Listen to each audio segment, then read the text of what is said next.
નમસ્કાર મિત્રો, સ્વાગત છે તમારું આપણી આ યુટ્યુબ ચેનલમાં જેનું નામ છે ગુજરાતી જીકેની જમાવટ. તો મિત્રો, આપણી ચેનલ પર આપણે 2 દિવસ પહેલાં જ 87,000 મધ્યાહન ભોજન કર્મીઓ માટે મહત્વના સમાચાર જે તે મિત્રો મૂક્યા હતા. આ વિડીયોને આ સારો એવો પ્રતિસાદ મળ્યો છે, તેને લઈને મિત્રો આજે ફરીથી વધારે અપડેટ આપી રહ્યા છીએ કે આવતીકાલે મિત્રો 87,000 જેટલા જે આપણા મધ્યાહન ભોજન કર્મીઓ છે કે જેઓ રાજ્યની 33,000 જેટલી શાળાઓમાં મિત્રો બાળકોને પીએમ પોષણ યોજના અંતર્ગત જે છે તે મધ્યાહન ભોજન પૂરું પાડી રહ્યા છે, તેમના માટે મિત્રો ફેસલાનો દિવસ છે. કારણ કે શું સરકાર આ યોજનાને લાવી અને આ 67,000 વિધવા મહિલાઓ સહિત 87,000 કર્મીઓની જે નોકરી છે તેને ખાઈ જશે કે નહીં, અને શું આવતીકાલે બજેટમાં સરકાર આજે સેન્ટ્રલ કિચન જે યોજના છે તેને મિત્રો અમલમાં મૂકી અને આ કર્મચારીઓને છૂટા કરી દેશે કે નહીં, તે તો આવતીકાલે બજેટમાં જ ખબર પડશે. તો જાણીએ મિત્રો વિડીયોમાં વિગતવાર કે શું છે મિત્રો સરકારની યોજના અને શેના કારણે 87,000 જેટલા મધ્યાહન ભોજન કર્મીઓ પર નોકરી પર લટકતી તલવાર જેવી હાલત છે. મિત્રો જાણીએ વિડીયોમાં વિગતવાર, તો વિડીયોના અંત સુધી બન્યા રહો.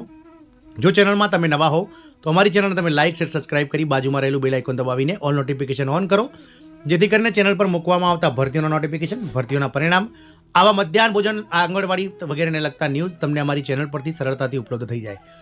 તો મિત્રો, ગતરોજ આપણી ચેનલ પર આપણે વિડીયો મૂક્યો હતો કે સરકાર દ્વારા સેન્ટ્રલ કિચન યોજના જે છે તે મિત્રો શરૂઆતમાં વર્ષ 2024-25નું જે બજેટ હતું તેમાં 26 જેટલા જે મિત્રો આદિવાસી જે આદિજાતિ વિકાસોના જે તાલુકાઓ છે વડોદરા અને ખાસ કરીને મિત્રો ભરૂચ જિલ્લાઓમાં, ત્યાં મિત્રો 26 તાલુકાઓમાં આ જે છે તે યોજનાને મિત્રો અમલમાં મૂકવામાં આવી હતી, જેમાં મિત્રો હાલમાં દરેક પ્રાથમિક શાળાઓમાં કે જ્યાં મધ્યાહન ભોજન યોજના માટે એક સંચાલક બહેન, સાથે જ મિત્રો એક રસોઈયા અને એક હેલ્પર, એમ 3 જે સ્ટાફ છે તેમને મિત્રો સરકાર દ્વારા જે છે તે મિત્રો રોજીરોટી મળી રહી છે ને તેવા લોકો જે છે સરકાર તરફથી મિત્રો ત્યાં રોકાઈ અને દરેક પ્રાથમિક શાળામાં મધ્યાહન ભોજન પૂરું પાડી અને પીએમ પોષણ યોજના અંતર્ગત રાષ્ટ્રીય જે પોષણ મિશન છે તેની યોજના અંતર્ગત આ બાળકોને પોષણ માટે જે જરૂરી આહાર બનાવીને આપે છે.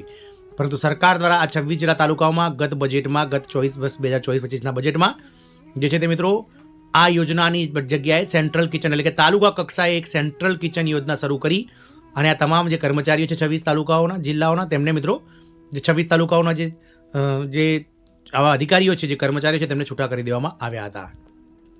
તો મિત્રો સેન્ટ્રલ કિચન યોજનાની વાત કરીએ તો સેન્ટ્રલ કિચન યોજનાથી 68,000થી વધુ સહિત 87,000 જે કર્મચારીઓ છે તેમના પર જે છે તે લટકતી તલવાર છે.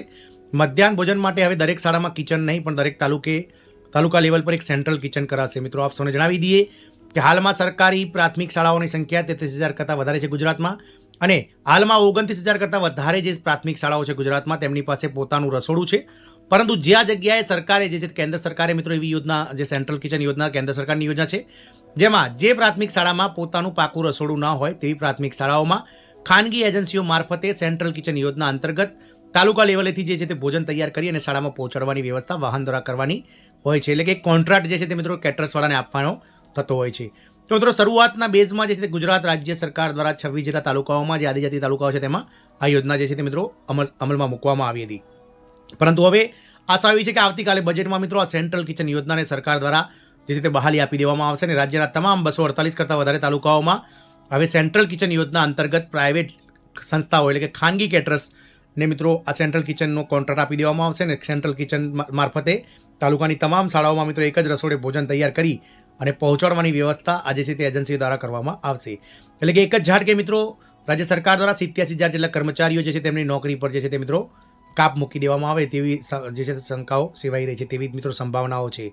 કેન્દ્ર સરકારે આ યોજના જે રાજ્યમાં રસોડા નથી ત્યાં લાગુ કરવાનું કહ્યું હતું, છતાં ગુજરાત સરકાર તેને લાગુ કરવાની તૈયારીઓ કરી રહી છે.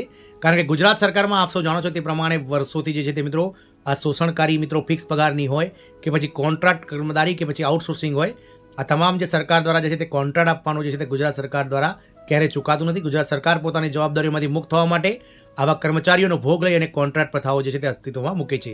ગુજરાતમાં અત્યારે દરેક શાળામાં મધ્યાહન ભોજન માટે શેડ, રસોડું અને ગેસ કનેક્શન હોવા છતાં ખાનગી એજન્સીને કામ સોંપવામાં આવે તો નવાઈ નહીં. રાજ્ય સરકાર દ્વારા સેન્ટ્રલ કિચનની યોજના આગામી બજેટમાં જાહેર કરી શકે છે. તો સેન્ટ્રલ કિચન યોજનાનો અમલ બજેટમાં કરવાની ગતિવિધિ હાથ ધરાઈ છે. અગાઉ પ્રાથમિક તબક્કે ગત વર્ષ 2024-25ના બજેટમાં 26 તાલુકામાં યોજના મૂકવામાં આવી હતી. ખાસ કરીને આદિજાતિ વિસ્તારના તાલુકાઓમાં અમલ કર્યો હતો. વડોદરા, વાઘોડિયામાં સેન્ટ્રલ કિચન યોજના અમલમાં આવતા કર્મચારીઓને છૂટા કરવામાં આવ્યા હતા. આ મામલો હાલ હાઈકોર્ટમાં પડકારાઈ શકાય છે.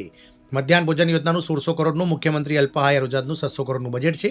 તો મિત્રો વર્ષ 1984થી ચાલતી મધ્યાહન ભોજન યોજનાને જ્યારે કે બધો બ્રેક લાગવા જઈ રહ્યો હોય તેવું લાગી રહ્યું છે. કારણ કે સરકાર દ્વારા પીએમ પોષણ શક્તિ યોજના નામે જે ચાલતી આ મધ્યાહન ભોજન વર્ષ 2025-26ના નાણાકીય બજેટમાં મોટો ફેરફાર લાવી રહેવાનું બહાર આવ્યું છે. કારણ કે રાજ્યમાં 33,000 શાળાઓ પૈકી 9 મહાનગરોમાં ખાનગી સંસ્થાઓને ઓલરેડી મિત્રો સેન્ટ્રલ કિચન યોજના અંતર્ગત મધ્યાહન ભોજન યોજવા ચલાવવા માટે સરકાર દ્વારા જે છે તે મિત્રો કોન્ટ્રાક્ટ આપી દેવામાં આવે છે. એટલે કે 9 મહાનગરપાલિકાઓમાં અત્યારે હાલ જ મિત્રો આ સેન્ટ્રલ કિચન યોજનાઓ ચાલુ રહી છે. કારણ કે મહાનગરપાલિકાની જે સરકારી શાળાઓ છે તેમાં મિત્રો એક ખાનગી એજન્સી કેટરર્સને મિત્રો કોન્ટ્રાક્ટ આપી અને આ ભોજન પહોંચાડાય છે. મિત્રો હવે જોવાનું એ રહેશે કે દરેક શાળામાં રસોડું, રસોઈના સાધનો સહિત 3 કર્મચારીઓની નિમણૂક પણ કરાઈ છે.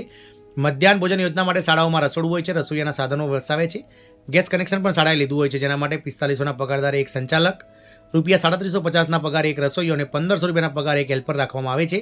અત્યારે 87,000 કર્મચારી પૈકી 68,000 વિધવા બહેનોની નોકરી જશે તેવો ભય વ્યક્ત કરાઈ રહ્યો છે. જોવાનું એ રહેશે કે આવતીકાલે બજેટમાં સરકાર શું આ 87,000 કર્મચારીઓની નોકરી ખાઈ જશે કે પછી વૈકલ્પિક સ્વરૂપે મિત્રો હાલ જેમ 26 તાલુકાઓમાં જે યોજના શરૂ કરવામાં આવી તેમ ધીરે ધીરે અલગ અલગ તાલુકાઓમાં મિત્રો સરકાર દ્વારા ધીરે ધીરે આ યોજનાનો પ્રસાર કરવામાં આવશે કે પછી એકી ઝાટકે 248 તાલુકાઓમાં આ યોજના લાગુ કરીને સરકાર 87,000 કર્મચારીઓને છૂટા કરશે. એ તો આવતીકાલે બજેટમાં જ ખબર પડશે. પરંતુ હાલમાં આ 87,000 મધ્યાહન ભોજન કર્મચારીઓ કે જેઓ પીએમ પોષણ શક્તિ યોજનામાં હાલ કાર્યરત છે તેવા કર્મચારીઓ પર હાલમાં મિત્રો લટકતી તલવાર જે છે તે નોકરી પર દેખાઈ રહી છે. તો આવતીકાલે બજેટમાં જ ખબર પડશે કે વર્ષ 2025-26નું ગુજરાત સરકારનું જે બજેટ આવતીકાલે કનુભાઈ દેસાઈ રજૂ કરવાના છે 19 ફેબ્રુઆરીએ, તેમાં જ ખબર પડશે કે આ સેન્ટ્રલ કિચન યોજનાને સરકાર બહાલ કરે છે કે પછી દર વર્ષની જેમ મિત્રો પાછી ઠેલે છે. એ તો સમય જ બતાવશે. જય હિન્દ, અસ્તુ.